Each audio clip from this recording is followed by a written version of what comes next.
Bismillahirrahmanirrahim. Assalamualaikum warahmatullahi wabarakatuh.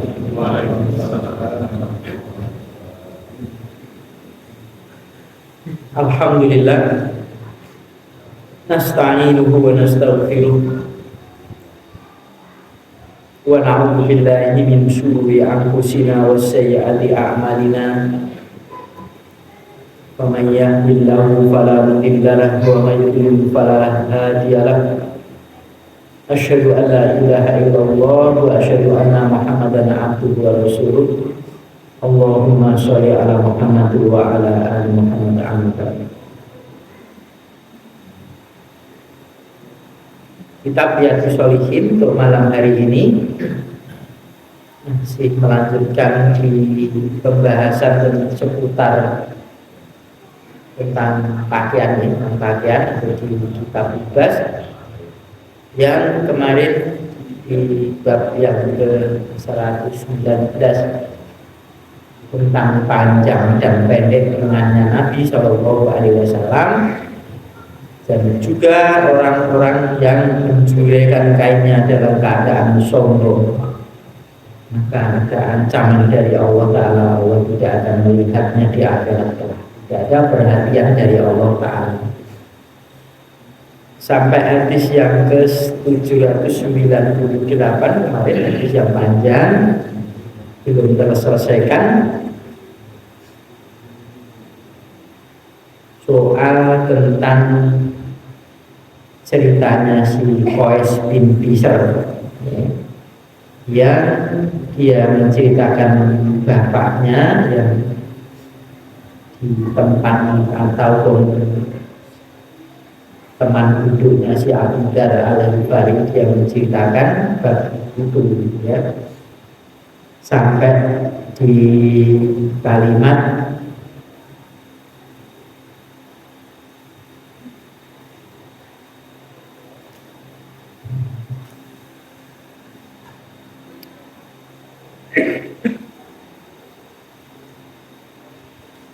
Sumamar Robina Yauman Akhor Fakola lalu Abu Dar. Ya Abu Darda ini bukan Abu Darda. Sampai di kalimat itu di baris yang ketiga, kalau kitabnya sama ya, dari atas. Kemudian lewatlah pada kami di suatu hari yang lain, yakni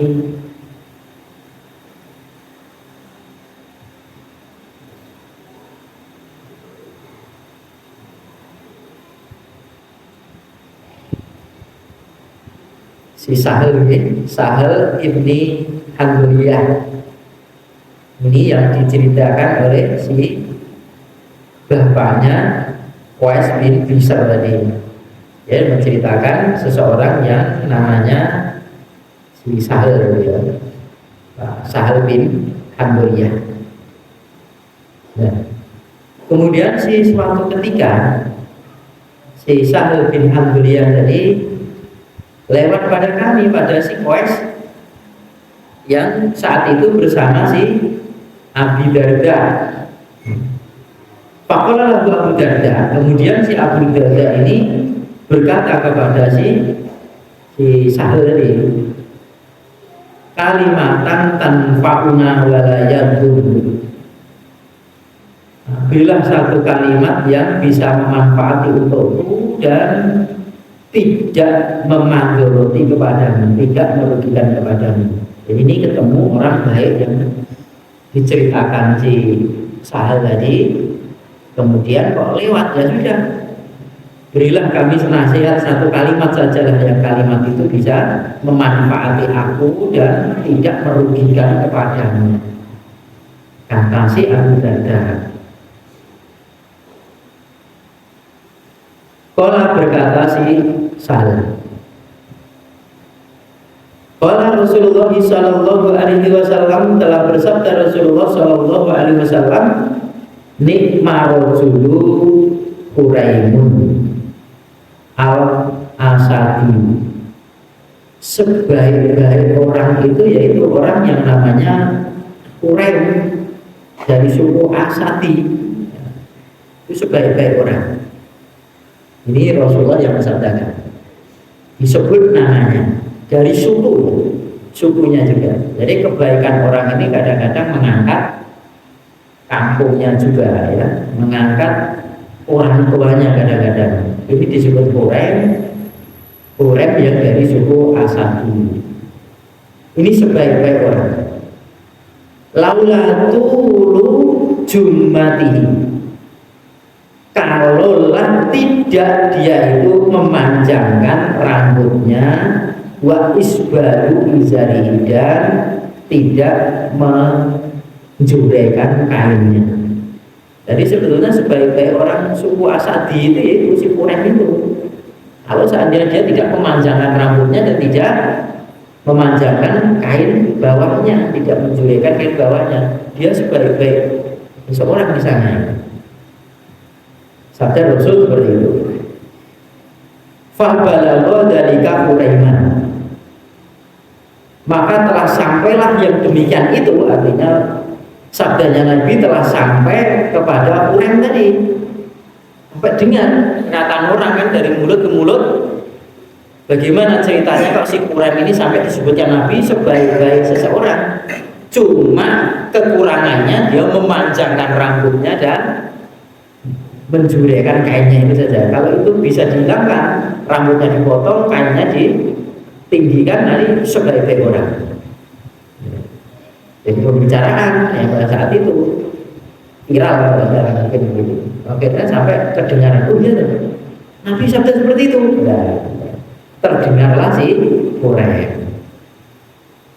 Fa'ajjala, maka bersegeralah si Quraim tadi. Fa'akhoda, maka si Quraim tadi mengambil syafrotan, pisau. Jadi bersegera memegang pisau atau mengambil pisau. Fa'koto'a biha jumatahu ila udunaihi. Kemudian dengan pisau tadi, si Quraim tadi memotong dengan pisau tadi jumatahu ila udunaihi, rambutnya sampai seukuran dua telinganya, dua daun telinga yang bawah. Jadi sampai ke daun telinga yang bawah. Awalnya sampai bawah, jadi dipotong sampai ukuran itu. Wa rafa'a izalahu ila ansofi sakoi. Terus si Quraim tadi juga mengangkat kainnya sampai setengah dari betisnya. Diangkat sampai setengah dari betisnya. Karena Nabi mensabdakan sebaik-baik kok. Cuman kekurangannya itu saja kok, sudah dipotong rambutnya sampai ke ukuran daun telinga yang bawah, kemudian diangkatlah kainnya atau dipendekkan kainnya sampai setengah daripada betisnya ukurannya. Tsumma robina yauman akhor, kemudian lewatlah kami di suatu hari yang lain. Faqala lahu Abu Darda, kemudian berkatalah si Abu Darda. Jadi lewat lagi di hari yang lain, orang tadi si Sahal tadi. Kalimatan tanfa'una wa la yadurruka. Dari ketemu orang kaya itu selalu meminta nasihat. Ini para sahabatnya. Ya. Nasihatlah kami dengan satu kalimat yang memanfaati bagiku dan tidaklah memandoroti kepadamu. Qala, berkata si Sahal, sami itu aku pernah mendengar Rasulullah SAW yaqulu, beliau bersabda, innakum, sesungguhnya kalian itu qadimuna ala ikhwanikum, kalian ini akan datang kepada saudara-saudara kalian. Fa'asrifu rihalikum, maka perbaguskanlah kendaraan-kendaraan kalian, tunggangan-tunggangan kalian. Wa asrifu libasakum, dan perbaguskanlah pada pakaian-pakaian kalian, hatta takunu, sehingga kalian menjadi ka'annakum samakum finnas, seakan-akan bahwasanya kalian itu tai lalat pada orang banyak. Jadi tai lalat itu artinya bigami.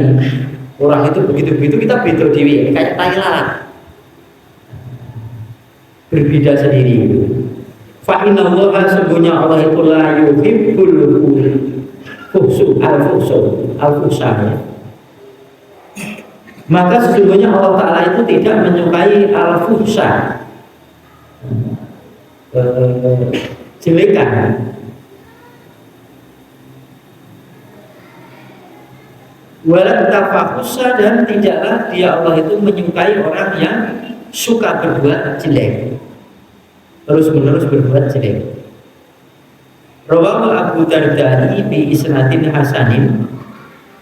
Rawahu Abu Darda bi isnadin hasanin ila Qais bin Bishr, kecuali si Qais bin Bishr tadi yang membawakan hadis ini yang dari bapaknya tadi. Fahtulifu, maka mereka berselisih fi tawthiki, pada kuatnya hadis ini, wa tadhifi, dan pada kelemahannya hadis ini. Jadi kalau si Abu Dawud ini menganggap hadis ini hadis yang hasan, ya. Kemudian dalam hal ini si Qais bin Bishr ini dia berselisih dengan penilaian ulama hadis yang lainnya tentang kuat dan lemahnya hadis ini. Belum bisa berkomentar apakah hadis ini hadis yang sahih atau hadis yang lemah. Yang jelas Abu Dawud ini mengatakan hadis ini adalah hadis yang hasan, hadis yang baik. Tidak sahih, tapi juga kelemahannya ini nanti akan ditunjang dengan hadis-hadis yang lainnya. Artinya sebetulnya hadis itu adanya cuma dhaif sahih gitu ya. Nah, kemudian ada hadis yang sebetulnya dhaif, tetapi isi daripada hadis ini bisa dipertanggungjawabkan karena ada kesamaan dengan hadis-hadis yang sahih. Cuma pembawanya hadis ini orang yang sebagiannya tidak kuat. Maka kalau di pelajaran mustalah hadis itu nanti ada sahih liwali. Hadis ini bisa sahih karena adanya hadis yang lain. Kalau melihat hadis ini saja dhaif mungkin begitu, tapi isinya ini kesamaan dengan hadis ini yang sahih ini. Misalkan seperti itu. Kalau ini si Qais bin Bishr ini masih berselisih dengan mereka tentang lemah dan kuatnya hadis ini. Wa qad rawalahul muslimun, dan sungguh telah meriwayatkan lahu padanya pada hadis ini muslimun, Imam Muslim. Kalau dipersyaratkan Imam Muslim, bisa dipastikan hadis ini bisa dipakai untuk hujah atau untuk dalil, meskipun hadis ini berkenaan dengan hadis-hadis hukum. Kalau hadis tentang keutamaan amal atau fadilah amal kan boleh memakai dengan hadis-hadis yang dhaif. Tapi kalau soal hukum harus pakai hadis, selama ada hadis sahih ya pakai hadis sahih yang kuat, ya, yang kuat. Nah, ini nampaknya Muslim juga sungguh meriwayatkan tentang hadis-hadis ini juga. Nah, kita kembali ke hadis ini ya. Potongan hadis yang panjang ini ada yang berkenaan dengan bab tentang pakaiannya juga. Letak dari sini memanjangkan rambut itu kalau sampai panjang menyamai perempuan itu juga tidak boleh, karena tidak boleh seorang laki-laki itu menyamai perempuan, termasuk tindian. Nah, itu kan perempuan pakai kalung laki-laki nggak boleh. Ada sebagian saudara kita bahkan pakai gelang tidak boleh, meskipun tidak emas, karena menyamai daripada perhiasan itu untuk wanita. Sekarang banyak ketindian, pengelana ketindian. Atau memakai pakaian seorang laki-laki pakai pakaian perempuan, maka harus dijelaskan, harus pakaian ini jangan gantian sama istrinya. Iki tuku anu niki mawon celana niki sing iso gantian, jangan. Jangan. Itu kalau pakaian sudah dipakai perempuan ya sudah. Nah, ini mestinya pakaian laki-laki ya jangan dipakai perempuan. Bahkan saya dulu pernah, wallahu alam dulu kan pernah, saya itu sekarang malah saat tinggal sering pakai sorban, kurban ya pakai sorban. Pernah sholat id itu saya tidak pakai sorban, itu dijilai oleh istri itu, tapi kudung gitu loh, kudung. Ada namanya kudung ini di lempitnya disuruh pakai saya.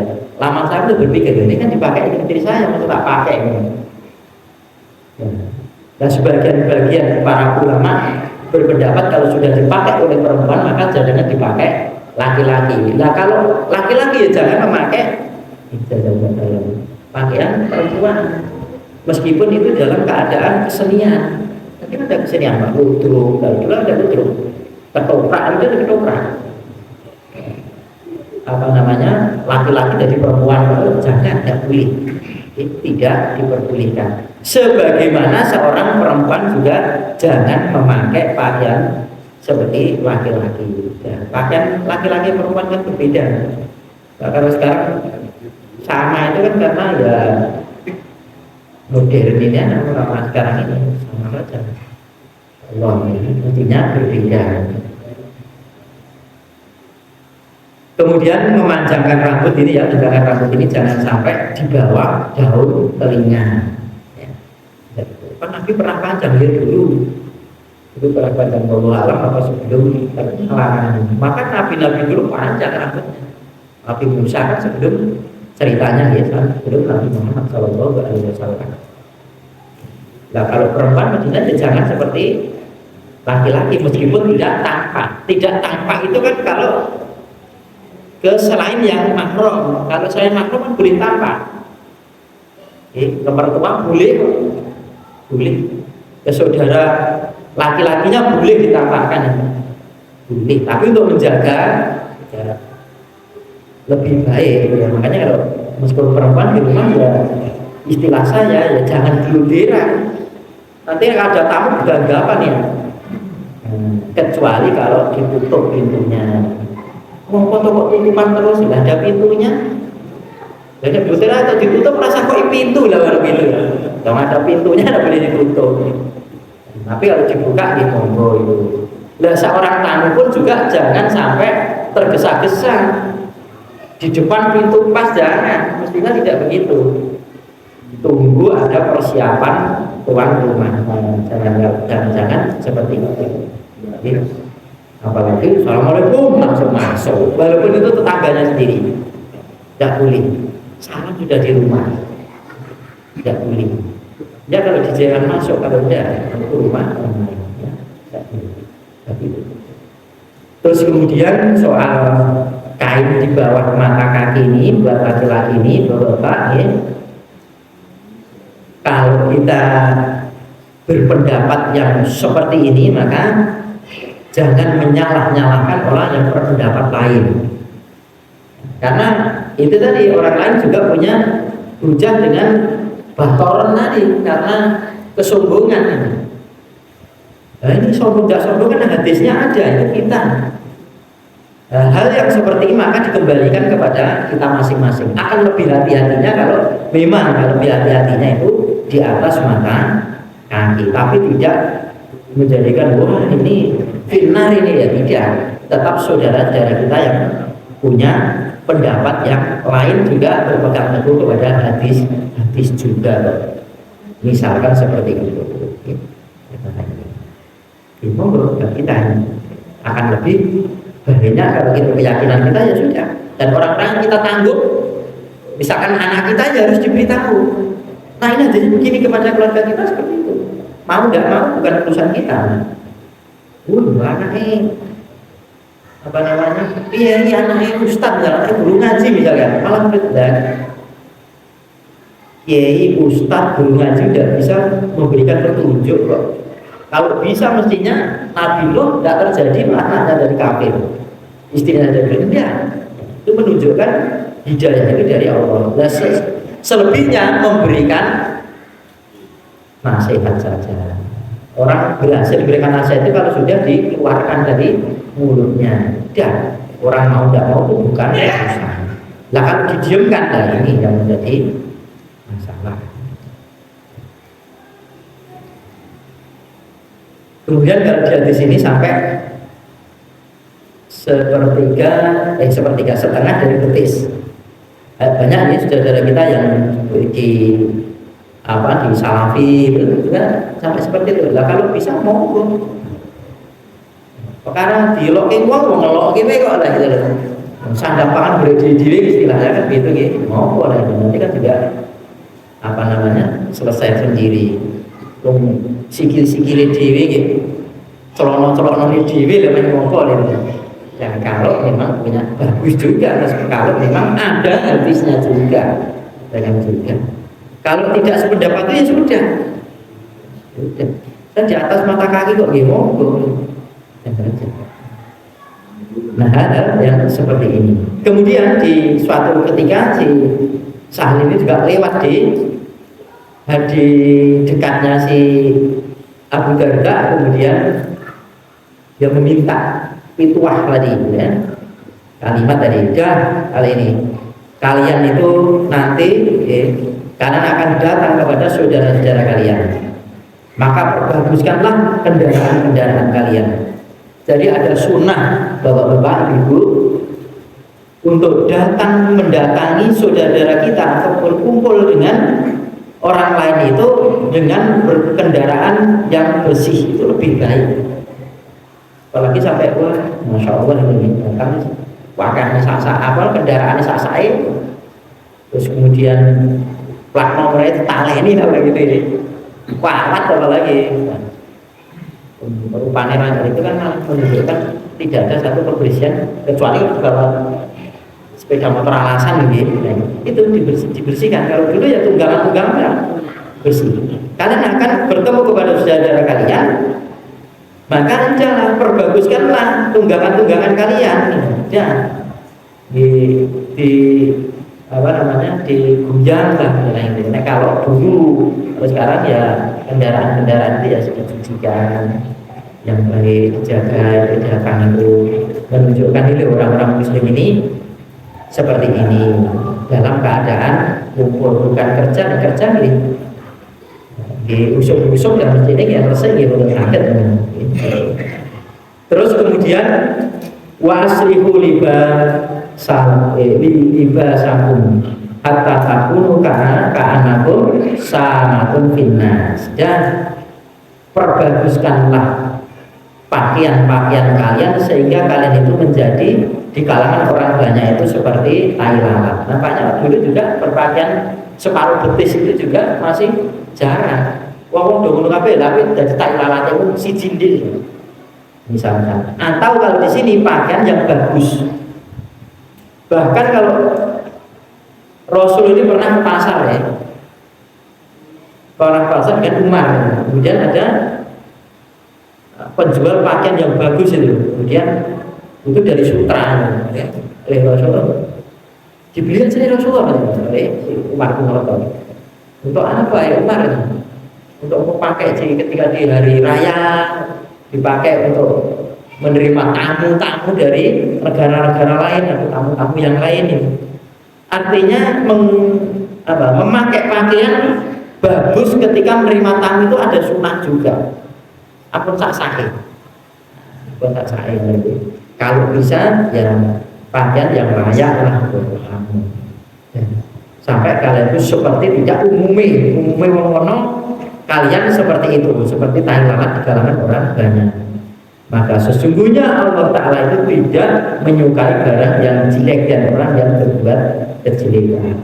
Jelek pakaian tidak disukai juga. Tampakkan nikmat Allah yang ada pada kita. Apalagi waktu kita menghadap pada Allah, apalagi di hari raya. Jangan sampai ada di hari raya, hari itu ada pakaian yang compang-camping. Jangan. Muslimin malu mestinya. Bukan hanya yang pakai, tapi kalangan kita juga, oh, ini saudara kita kok ini. Itu dulu masih ada seperti itu. Kalau sekarang wah, masya Allah ya, pakaian-pakaian itu masih satu dulu itu di sekitar tahun 2006 2005 itu masih ngambil pakaian-pakaian pantas pakai itu di Solo sana. Solo sana saya bawa ke apa namanya ke Ciman atau ke Kritis atau ke Kerapah sana dulu ya. masih perayaan, bahkan masih beli murah itu masih mau. Kalau sekarang dikasih saja barangnya masih belum tentu mau berpakaian ya. Sekarang sudah tuh masya Allah. Jadi ada pun yang hal seperti ini punya pakaian yang bagus dipakai untuk ibadah, untuk menghadap pada Allah Taala, terutama dalam sholat ini ya. Seperti itu. Apalagi meskipun di rumah ya, buat ibu-ibu juga begitu. Maka bapak-bapak ini kalau bepergian, kalau mau pulang ngabari di rumah. Bu, kalau pakai mundur jam sekian kira-kira ke rumah, biar di rumah itu persiapan orang sak sae, penganggone yo rasa sae, kemudian juga berpakaian bagus untuk menjemput suami itu ibadah berpahala. Masak ke istilah kok masak tumben itu itu pula jadi langsung misalnya kayak kita yang sembilan kampung masalah lebih banyak ya gitu. Ada terus gawe dewi betul tidak seperti itu. Pulang dari jauh, pancara dari kerja dan lain sebagainya, kebiasaan tahu lah. Dari saking kedekatannya itu mestinya suami pun tahu kebiasaan istrinya, istri harus tahu kebiasaan suaminya. Oh, aku naik kebiasaan, oh jangan, harus tahu. Tak naik ini bujuku ini, tak naik bujuku harus tahu. Bertahun-tahun sampai putus, pulau ini belum ngerti gitu. Menjadikan siaran ini putus sebagian, menjadi tahu. Ini ada di sini 799. Wan Abi Sa'id al-Khudri radhiyallahu anhu qala Rasulullah sallallahu alaihi wasallam. Dari Abi Sa'id al-Khudri radhiyallahu anhu berkata, bersabdalah Rasulullah sallallahu alaihi wasallam, Izratul muslimin ila nisfi syaqi. Kain bawah seorang muslim itu sampai turunnya itu ke bawah itu sampai separuh betis. Di sini separuh kentol dalam bahasa kita untuk laki-laki. Wala farja'a wala junaha fi ma bainahu wa bainal ka'baini. Dan tidaklah ada dosa atau tidaklah berdosa pada apa-apa yang diantaranya dan diantara dua mata kaki. Separuh betis kaum muslim itu ya.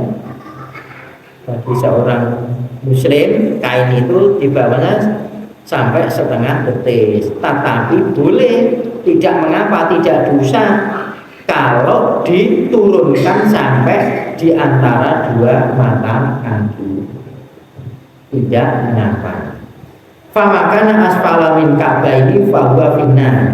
Maka apa-apa yang ada di bawah dari kedua mata kaki itu, maka dia itu adalah pada neraka. Wa man jarra izarahu batoron lam yanzurillahu ilaihi. Dan barang siapa yang menjuraikan atau mengelembretkan kain bawahnya karena kesombongan, tidaklah Allah Ta'ala itu akan memperhatikan padanya. Rawahu Abu Dawud bi isnadin shahihin. Dan kalau ini ada bakoron juga di akhir-akhirnya. Inilah yang menjadi perbedaan di kalangan kaum muslimin, karena adanya harus ada sombong kok.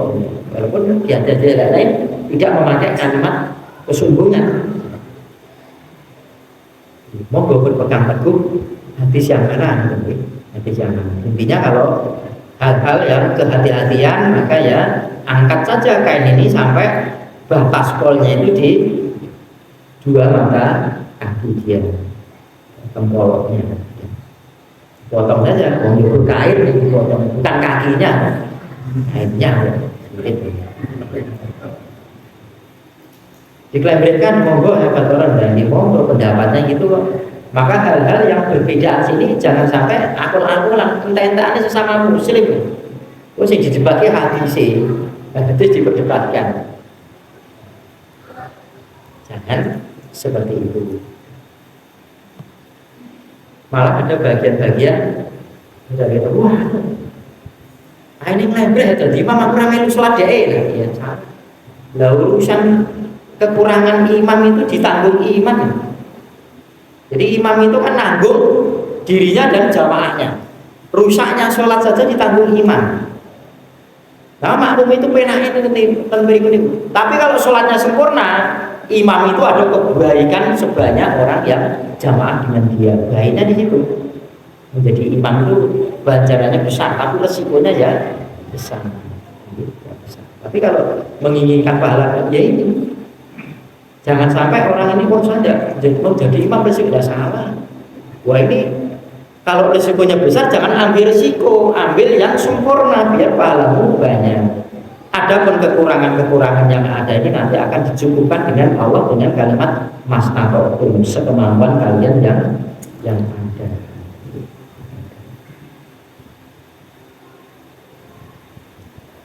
Hadis yang ke-800 wa ani bin Umar radhiyallahu anhu, dan dari Ibnu Umar radhiyallahu anhu qala, berkata Ibnu Umar, marratu ala Rasulillah sallallahu alaihi wasallam, aku lewat pada Nabi Rasulullah sallallahu alaihi wasallam, atas Rasulullah sallallahu alaihi wasallam fi izari, dan pada kainku, kain bawah itu istirja, menjurek. Fakola, maka bersabda Nabi, ya Abdullah, wahai Abdullah, irfa' izaroka, angkatlah kainmu, tinggikan kainmu. Farfa'tu, maka aku mengangkatnya, aku meninggikan kainmu. Summa, kemudian kola, bersabda Nabi, zid, nah, tambahilah, angkat lagi. Fazidtu, maka aku menambahi, saya angkat lagi untuk naik lagi. Famaziltu, maka tidak famaziltu, maka tidak henti-hentinya, terus menerus, artinya ataharroha ba'du, aku ini selalu menjaganya sesudah itu, menjaga tidak sampai kainnya ini botrok lagi, ya. Jadi mungkin kalau dulu kan kain ini kain seperti ini, jadi kalau kepanjangan tinggal kelempit di atas, tinggal dilempit di bundelannya dinaikkan. Nah, jadi kalau wujudnya sekali yang celana kan, ya wujudnya tidak bisa kalau memang potongannya seperti itu. Ini oleh Rasulullah seperti itu. Fakola, maka berkatalah ba'dul qaumi, sebagian orang banyak, sebagian kaum ini berkata, ila aina, sampai mana batasnya? Kamu meninggalkan kain itu sampai mana batasnya? Fakola, maka berkatalah si Abdullah, ila ansofis sakoini, sampai separuh dari 2 betisku. Rawahu Muslim. Jadi kan di atas kemudian saat itu sampai Rasulullah itu merintahkan sampai batasannya mana kainmu itu. Waktu itu kainmu tak angkat sampai separuh betis, kemudian Nabi pun boten yang diboleh, oh ya sudah angkat lagi, diangkat sampai separuh betis, angkat lagi. Kalau di sini tidak ada risikonya, kok disuruh mengangkat? Nah, tidak ada, ini hadis-hadis yang di atas. Intinya kalau Nabi memerintahkan itu berarti kebaikan. Di hadis tinggal satu hadis di bab ini saya bacakan sekalian, hadis yang 801. Wa anhu, dan darinya Ibnu Umar qala Rasulullah sallallahu alaihi wasallam, man jarra thawbahu ulaya alam yalillah ila yaumil qiyamah, barang siapa yang menjurekan kain bawahnya karena kesombongan maka Allah Ta'ala tidak akan memperhatikan padanya besok di hari kiamat. Fakulat Ummu Salamah, maka berkatalah si Ummu Salamah. Ummu Salamah salah satu istri beliau. Fakaifa tasna'u nisa'u. Nah ini. Maka bagaimana memperbuat kami kaum perempuan ini, ya Rasulullah? Kami loh para wanita itu sepipun pakaianipun itu kok bahasanya mau buat bapak-bapak saja. Biduyuhihinna, pada pakaian-pakaian yang menutupi kami. Duyuh itu kan pakaian yang menutupi seluruh tubuh kan, gitu. Kalau bersabda Nabi, yurhina sibron, jurekanlah, ini kalau perempuan, lembrehkanlah satu jengkal. Satu jengkal ini para ulama berpendapat dari mata kaki. Jadi kamu lembrehkan, kalau laki-laki batasnya mata kaki, kalau perempuan dari mata kaki tambah satu jengkal. Tambah sakilan pun boleh, kita ketinggalan jendi ini. Kalau berkata Ummi Salamah, idan takasifu, ya kalau begitu masih tersingkat, terus saya ketinggal ya Rasulullah. Aqdamuhunna, telapak kaki kami, artinya telapak kaki termasuk aurat ya Rasulullah. Nah kalau telapak kaki kami cuma satu jengkal dari mata kaki, kalau bisa tersingkap bagaimana? Qala bersabda Nabi, fayurkhinahu diro'an. Nah kalau begitu maka jubrekanlah kainnya itu sampai satu diro, sampai ukuran dari sini ke sini, bukan sejengkal, tambah segitu. Kalau khawatir, la yazidna, tidaklah menambahi lagi ya sekali itu. Untuk tambah 2 diro jangan, itu saja. Rawahu Abu Dawud wa Tirmidzi wa qala haditsun hasanun sahih. Ini pakaian ibu-ibu. Nah, sekarang kan kesusahan Pak Matan ini. Nah, bagaimana caranya ini supaya telapak kakinya itu tidak nampak? Di monggo dibuntel monggo. Tidak harus kaos kaki, tidak harus. Pokoknya tidak kelihatan, yang penting tidak kelihatan yang penting. Lah kalau tandur pakai kaos kaki ya tidak apa-apa, ngarit tidak apa-apa. Nanti akhir kalau tadi kata, tuntutan ini kaos kaki malah koyo umum malah. Tapi orang-orang yang sudah tahu, yang sudah ngaji ini sudah lazim memakai itu. Intinya kan supaya tidak kelihatan. Dulu tangannya tidak pernah di awal-awal mereka itu pripun dia unter-unter orang piye nek ora. Kalau kaos kaki tidak ada. Intinya jangan kalau keluar rumah, maksudnya kalau dalam rumah kelihatan oleh makhluknya tidak apa-apa. Tidak apa-apa. Kalau pakai juga lebih baik. Kalau pakai kaos kaki. Masuk wong tani, belanja wong tani nganggo kaos kaki, ulur jagung kuwi lho mboten napa-napa to. Malah dibungkut. Orang enak semut malah. Nah, tidak minimal monggo pelan-pelan. Artinya hal-hal semacam ini kalau belum biasa ampun diget wong saat dulu juga awal-awal itu nggih. Nah, dia nonton itu nulis hadis mawon. Orang sering nulis hadis kandhani angel tulisnya hadis template yang mawon. Belum ra gelem diwaca kita pilan nopo to iki lan. Baca. Oh gitu. Jadi kalau mau membantah kan lho iki hadis kok uneni lah kepiye to lah. Ini hadis ya. Hal-hal yang semacam ini kalau belum lazim di kalangan itu ya dilazimkan. Jangan menunggu orang banyak, istri-istri kita sendiri dulu saja. Karena tanggungan kita atau anak-anak kita yang sudah balik, isinya seperti itu. Kecuali muka dan telapak tangan. Kalau mazhabnya Syafi'i, ya saudara kita yang bermadzhabkan Syafi'i mestinya tutup wajahnya. Imam Syafi'i itu dalam dalam fikihnya seluruh tubuh wanita itu adalah aurat. Mata saja malah cuma satu itu tutup tertutup itu. Kalau untuk kehati-hatian, walaupun saya tidak berpendapat itu, kalau ada itu saya menghormati dan boleh monggo, tidak apa-apa. Monggo pakai cadar baik-baik saja kok untuk menjaga. meskipun berbeda tapi dia berhati-hatian ngomong. Memang TK kita di di Gumawang itu dulu deg-degannya, wah ini gurunya pakai cadar, saya malah diajak musyawarah alhamdulillah kayak gitu. Yang lain belum pakai, ini ada satu pakai cadar. Lah kok nek mboten itu murid itu tak kowe pendapatnya seperti itu. Lah ini orang menjalankan aturan kok malah takut, itu gimana? Lah malah orang nggak pakai jilbab pun mesti nggak pakai cadar murid itu. TK Islam. Ya ternyata muridnya gini patah. Sekarang ya 50, 40, sekarang 50. Ya mereka tidak ada apa-apa, malah kita yang ribet.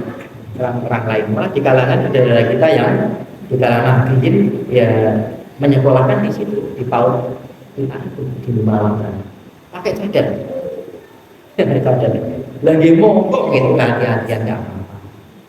Tapi kalau lutut telapak kaki seperti Ummu Salamah khawatir tadi kelihatan karena itu aurat, pelan-pelan ditutupi, monggo punya caranya nanti ke pasar pakai, ke rumah pakai, dan diusahakan ibu meskipun ke pasar, meskipun ke rumah saudaranya, kalau suami tidak ada pak minimal pemberitahuan, kalau ada minta izin.